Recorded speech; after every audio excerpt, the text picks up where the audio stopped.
બાદ શનિવાર એ શ્યામા ગૌમાતાનો વાર છે. શ્યામા ગૌમાતાનું નામ સ્મરણ કરીને ગૌમાતાને સંપૂર્ણ ભોજન કરાવવાથી, ગોળ ખવડાવીએ અથવા સંપૂર્ણ ભોજન કરાવીએ, તે કરાવવાથી મનુષ્યના જીવનમાં નવગ્રહનો દોષ હોય એ દૂર થાય છે. નવે નવગ્રહમાંથી કોઈ પણ ગ્રહ દોષ હોય કે નવે નવગ્રહનો દોષ હોય કે કોઈ પણ કુંડળીમાં દોષ હોય, કંઈ પણ પ્રકારના દોષો હોય એનું નિવારણ થાય છે અને એનો દોષોનો પ્રભાવ ઓછો થાય છે.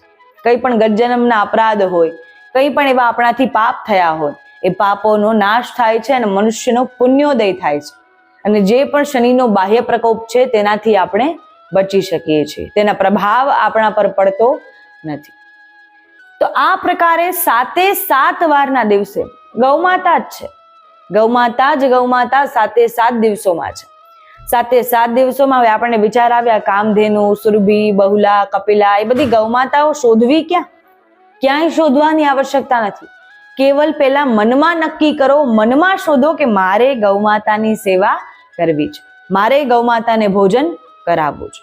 ક્યાંય શોધવા જવાની આવશ્યકતા નથી. ગૌમાતા આપોઆપ એના ભક્તને શોધી લે છે.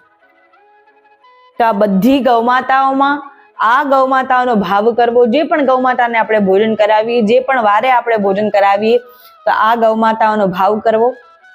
મનમાં એવી ભાવના રાખવી કે આ તો સાક્ષાત કામધેનુ માતા છે, આ તો સાક્ષાત સુરભી માતા છે, આ તો સાક્ષાત કપિલા માતા છે, એવો ભાવ ધારણ કરી એમના નામનું નામ સ્મરણ કરી અને ભોજન કરાવો. આપની સઘળી મનોકામનાઓ પૂર્ણ થાય છે, સર્વ કાર્ય સિદ્ધ થાય છે.